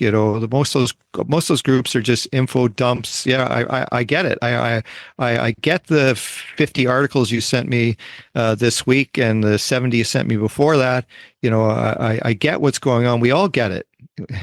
That's one thing that's unanimous within the alternative community. We get it. We see it. We don't agree on everything, and we don't see it all the same way. But hey, basically, we don't want it. And these globalist cabal, they got to go. They need to be locked up, jailed, sentenced, and shot. Not necessarily in that order, and then shot some more, thrown in a hole, throw gasoline on them, burn them all to the ground. All of them. They all need to be rounded up. Their family, their kids, their friends, all of them for questioning. And that's going to happen, in my humble opinion. It's just going to take a lot of time and organization to get to that point. So, and I think as long as they keep building their projects, the long answer, sorry, that was probably a longer answer, is that the more they do, the more opposition they create. So if you really want, to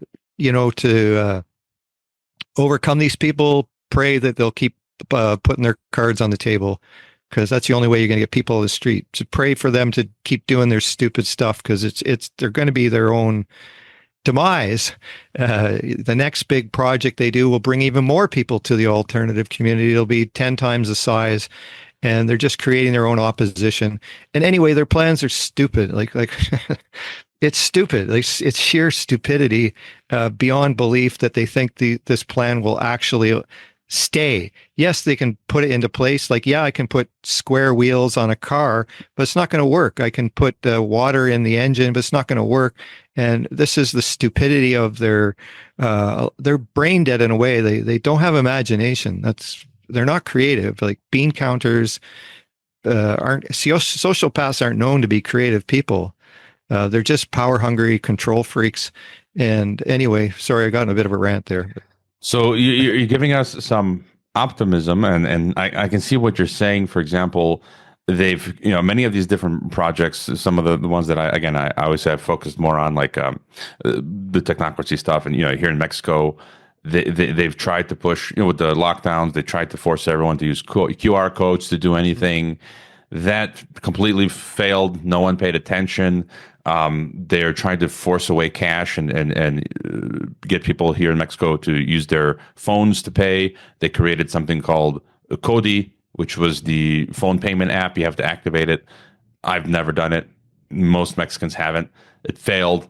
They went back to the drawing board. They came around with the same thing, but just with the rebrand called Demi, I think it's called, like activate your Demi and pay with your phone. And it's like Right. nobody's doing it, and they're Nobody's having a doing hard time. And the weaponization committee in the U.S. They just released like 1,000+ page report.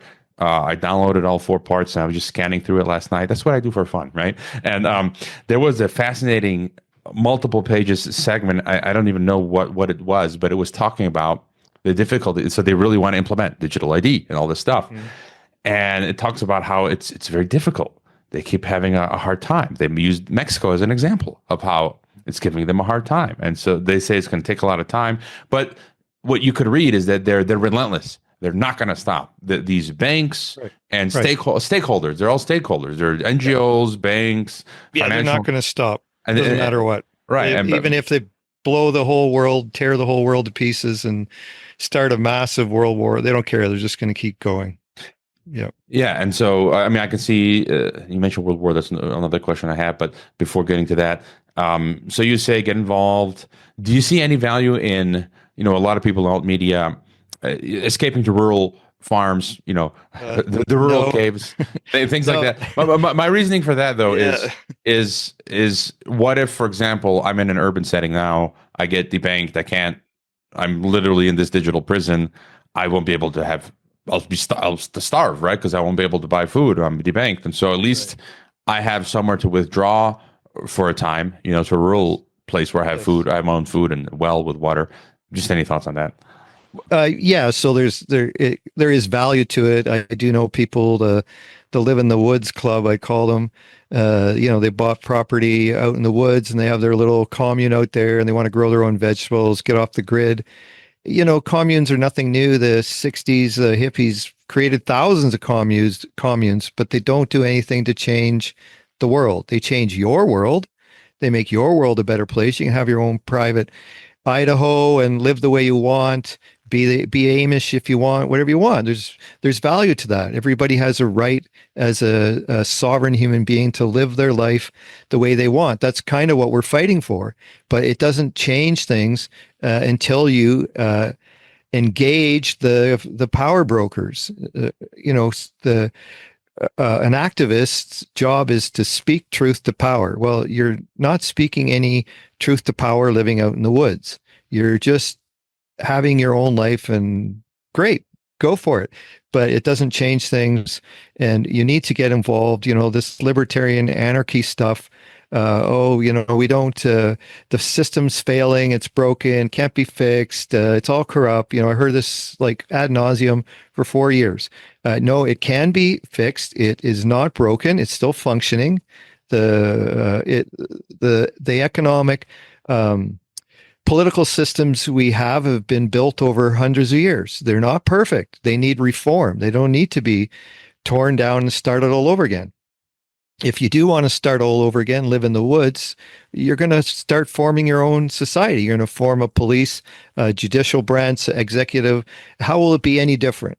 Is anybody out there in the alternative community come forth with this genius, brilliant plan that everybody's just going to go, oh, wow, that's so great. Why didn't I think of that? No, because it's just not how the world works. Change comes incrementally over time. That's the evolution factor of politics, economics, social life. It's mostly by trial and error. You try different things. Oh, that worked. That didn't work. And, if a bank robber has a Ford Pinto and goes to do a bank robbery and the Ford Pinto backs into somebody and blows up, and he decides to get a new car and he gets himself a Skookum Mercedes Benz, he's still a bank robber. So the problem isn't the car, it's the bank robber. The problem isn't the system, it's the system managers. We need new system managers. You need motivated, dedicated, inspired people who are willing to give up their precious free time, give up their pursuit of money and wealth, which our society is obsessed with, and success, and go serve your community, get involved locally. The antidote to globalism is localism, not nationalism. It's localism. Get involved. You're right there in your community. All the nut jobs in your community They're all right there. You know where they lived. You know where your local mayor lives. You know where the city councilors live. You can approach them, talk to them. You can go to city council meetings until people are willing to serve their communities. Yeah, um, but my earlier point I was trying to make about the Enlightenment is the majority of the freedom slash alternative community is looking for somebody to blame. And in one of my um, posts, I compiled a long list of all the people I've heard who are to blame for all the problems. And I'll read through some of them. It's a long list. I got about 50 different things here, but I'll read through a few of them. Karl Marx, communism, liberals, Democrats, LGBTQ, Jews, Zionists, Satan, Lucifer, aliens, the Vatican, black nobility, British Empire, occult secret societies, 13 bloodlines, Illuminati, Freemasons, Committee of 300, Sumerians, Egyptian, Babylonians, Islam, postmodernism, the woke ideology, NATO, the deep state, unipolar Western hegemon, bankers, the Bank of International Settlements, Federal Reserve, military industrial complex, mainstream media, organized religion, and China, Russia. That's a short list of all the people who are to blame for all problems in the world. Mm-hmm. But my opinion is we're not dealing with a who, we're dealing with a what. It's the global philosophy that everybody has subscribed to and is influenced by on all sides. And all that's happened is this abandonment of God, religion, spirituality has created a big power vacuum that allowed this cabal to rise to the top. Democracy is when you have a majority of people. The majority, the will of the people, is determining the outcome of the country. Totalitarianism is when you have a minority. The Bolsheviks, the Nazis, the Stalinists, Mao Zedong and the CCP, all through history, Cambodia, the Khmer Rouge, these are all minority groups. In the West, we have the LGBT community. They've become very powerful, but they're a minority group. Rainbow fascism, as I've heard some people. Yeah, the rainbow fascists. To them. Yeah, they shut down everybody. You're not allowed. Who are you not allowed to criticize? Yes, the Zionists are very powerful, but they're a minority group. They've gained enormous power because the goals of the Zionists are the same as the Western and the globalists. It's kind of similar to what you're saying. It reminds me of CJ Hapkins, who's been on the podcast, Global Cap, as he calls it. I really love his analysis. Yeah, well. He's great. He's a great writer. I just shared last night one of his. I didn't want to read them. They were really good tweets. He said. He's quoting Elon Musk and Alex Jones talking about AfD in Germany. He says the global capitalist empire needs the racialized neo-nationalist backlash that the Musk cult are currently fomenting in order to present itself as the only alternative to the return of fascism. This false dichotomy is crucial to the evolution of the new normal Reich. He says history is repeating itself, or at least rhyming. Global capitalism is dismantling national sovereignty. Neo-nationalists are mounting a reactionary resistance, which will be crushed and mythologized. This cycle will repeat until we get where we're going. And I would also agree when he says Marxism, communism is dead. It's been dead for decades. You don't even know what you're fighting. And you have a lot of this segment of alt media that's like, quote, conservative incorporated. They're like, communism. I'm like, guys, Cold War's over, guys. Yeah, it's 20th century. Like what we're dealing with is you're not fighting. It has elements, sure, of communism, or it's emerged from the same occult group, but now they're on to something else. And technocracy is an ideology. Yeah, and we're running out of time. I got a couple more questions. World War III, real quick. Do you think I'm on the fence of?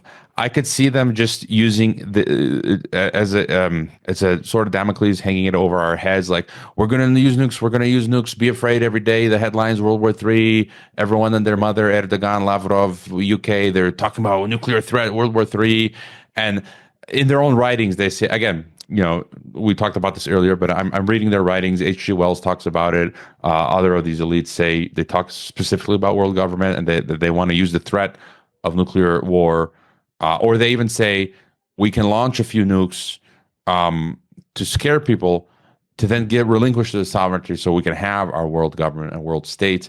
I could see them actually, because again, they've done it in the past. They don't care. Collateral damage. We are just for them cannon fodder. So I could see them launching into a proper nuclear war, or fire off a few mini nukes, or not even do that and just use this sort of simulacrum to achieve their goals. Just your thoughts there.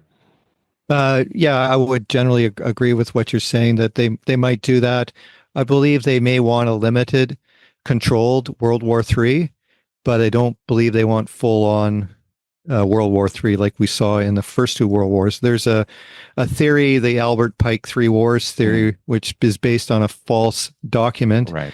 Yeah, which I looked through Albert Pike's books. He never said that prophecy of three world wars. Well, I think they say the author was Mazzini or something like that, and It was a letter written to Mazzini. Right. There's no source. Right. But there's no, the source for it I couldn't find. It's nothing. But it does make sense, though. This is the thing. Well, it's okay. So this, again, I think the alternative community gives the globalists far too much credit for everything. Like they're behind everything. They did, no matter what it is. Oh, it was the globalists. Like you mentioned, Martin Luther King. Oh, he was a Freemason. So the globalist world. You mentioned the labor movement. Oh, it's the globalists. They were behind communism. Oh, they're behind capitalism. They're just this ultimate boogeyman. But really, in my opinion, the First World War, when you look at how it started with Franz Ferdinand and the series of events, there's no way that could be orchestrated. And they wouldn't. Why would they go through this big convoluted series of events? They could just start a war. So I don't believe they started the First World War, though they definitely had a hand in it, and definitely various factions want to profit from it. So that you can't say didn't happen. Banks are going to make a lot of money off of war, weapons manufacturers, all kinds of money make, because hey, it's big bucks. People made money off the pandemic, buying and selling masks, and pharmaceutical companies made huge profits. So. But war is the inevitable result of people abandoning the great source and center, the spirit, the religion, spiritual, all that stuff. We're not a haphazard floating rock in space that has no purpose or design. Basically, war is the result of getting off program. And so in my opinion, the world didn't learn anything from the first two world wars. There was some, we don't want this to happen again, but then it did happen again, and it will happen again. We're going to keep having wars. The stage is set right now with what's happening in Israel. I mean, Israel's bombing 5K. They just destroyed Syria. Jordan, Egypt, their whole region is going to be next if they don't just bow down and give up and die. So how can this happen? Even if all these nations are controlled by globalists, they're still nations. They don't like having their country bombed. Like, why would you want that? Nobody wants that. They're going to react. Like, I believe the globalists have the power to start wars. Absolutely, they do. They've started tons of color revolutions. It's not that hard. Fund the rebel groups, fund the dissident groups, fund the militias, train them, and let them do your dirty work for you. But they can't stop a major war because nobody has the power to stop if Russia and China really got into it, who can stop them? Nobody has the military might to squash this. And I think that they're afraid. They know that what they're doing could blow up in their face and start massive civil unrest, which I believe will come anyway. But how could it not? They have such a low opinion of human beings. This is their hubris, their blind spot. They don't believe a human being has value or worth. But I do. I believe that we have to have not only in faith in our Creator, but also faith in the human race. We're not morally bankrupt. The average person, not perfect. Yes, does wrong things. Yes, but they're not sociopaths.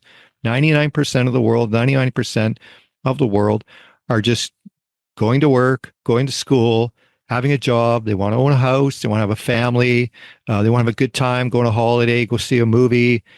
That's all they want. The 99% of the people don't want power. It's these power mad lunatics that have been enabled to monopolize, because that's what they are, monopoly capitalists, to monopolize so much wealth and power unprecedented in world history. So that needs to be confronted. The billionaire class has to be confronted, and there has to be a redistribution of wealth all over the world. So there are some good things to what's happening long term. Now, if you're a believer, you believe that God can make good out of anything. So I believe that a lot of good will come out of all of this nefarious scheming. It's just going to take a long time, and not without upheaval and turmoil and pain and the whole bit. So you're leaving us with hope, optimism, white pills. We're running out of time. Just real quick, okay. Just if you could give us a short version on these 2 points, just real quick. Crypto, Bitcoin, thoughts on that? I think Bitcoin's great. It's not digital currency. Digital currency is traceable, programmable, but Bitcoin's off the grid. That's why they hate it. You talk to any bank manager about Bitcoin or Ethereum, and oh no, that stuff's unstable, unpredictable, blah blah. They just go on and on because it's nothing they can control. Like nobody knows what with that money you can own it anonymously. You can use it anonymously. It grows anonymously. It's off the stock market. I think you should also buy silver, gold, some hard assets. That's if you want to prepare for the future, you should have hard assets, buy some antiques or something like that. Up to you. I'm not a financial advisor, not giving anybody financial advice, but, just the most important is to store up treasures in heaven if you want to have a good life. All right. And then I guess one more. I love your piece titled "The McMahon of the McPeople is a Globalist Chaos Agent." Newsflash, billionaires don't save us from other billionaires. And you talk about Trump. And I've been talking about techno-populism recently. That's Patrick Wood turned me on to that term. And we already mentioned before, Elon Musk. I feel like they are pushing the new world order. Just quick thought on the upcoming Trump term. I think he's just going to be working to push globalism. Trump is a monster. I've been speaking out about him before he was even elected in 2015. He is an absolute monster. He's America's Hitler. If people can't see it, well, good luck. Everything he says, he actually does the opposite. He's a total Zionist. He's Jewish. His family's all Jewish. They all marry Jews. His father's Jewish. They call him Cyrus. They've minted a coin in Israel with his name on it because he moved the embassy to Jerusalem. That's the first step, but he's going to help build the third temple, and this will usher in this new, messianic age. I haven't never seen such an overtly sociopathic politician in my life. It's just mind-boggling how people that are supposed to be awake can't see it. So I don't know. Of course, he's a globalist. How do you get to be president of the United States if you're not a globalist? There's no way you can get there. There's just no way. Same with Musk. You don't walk in and buy Twitter. That's like FBI. That's the CIA. You're just going to walk in and say, "Oh, I'm going to buy it," and they're just going to go, "Oh, okay." And then when you don't buy it, they get mad. I thought you were going to buy it. It's obvious. I think it's part of the psyop. They have to onboard us. Yes. The most important thing for them is to control the dissident community. They already got the left captured. They don't have to control them at all. They're such a flaky people. You just got to wind them up and let them go. But the dissident community, they got to they're putting billions into this alternative media, billions. Yeah, and there was this quote by Illuminati bot on X recently. He said the government no longer needs the police to enforce tyrannical rules because brainwashed people have assumed that role themselves. And so absolutely, the left has taken care of that, and so now they're coming. Yeah, they do. They counseled us all. It was them that enforced the pandemic. All right. There's one more great quote in one of your pieces. You said, "quote The average person is," and this is something that I believed again long ago. That the average person is unable to believe that a totalitarian global state is emerging because they do not have a comprehensive worldview, nor an understanding of the nature of evil. They do not have any personal experiences with the evil, so they do not really believe evil exists. And this is why I think during COVID, a lot of folks like myself, us Slavs from Croatia, Balkans, Yugoslavia. I interviewed Pastor Archer Palowski, the Canadian pastor, Polish, who lived under Nazism and communism, and we've either personally or through stories of forefathers come across experiences with evil, or in places like Mexico, where we know the government, we experience evil, whereas Westerners. They don't understand evil, so they find it hard to comprehend, as you mentioned earlier, conspiracies and things like this. And so we've covered a lot. Time is up. Any other final thought, and then tell us where's the best place to find you? Is it just your Substack, or any other project you got going? Yeah, I mean, the best place to find me is Substack, worldnotenough.com. Appreciate giving me the opportunity to chat with you, and I hope we can chat in the future. I see we have a lot in common, like-mindedness, so that's hard to come by these days, and so I really appreciated that, and yeah, thank you. Yeah, hopefully have you back. Listeners can let us know in the comments and wherever they're listening to this, on Rumble, Odyssey, the Substack, the X, the Telegram, the wherever. Let us know what you thought about theworldisnoteenough.com. And 009, thank you for your service, 009. Be seeing you. Okay, thank you very much. Talk to you soon.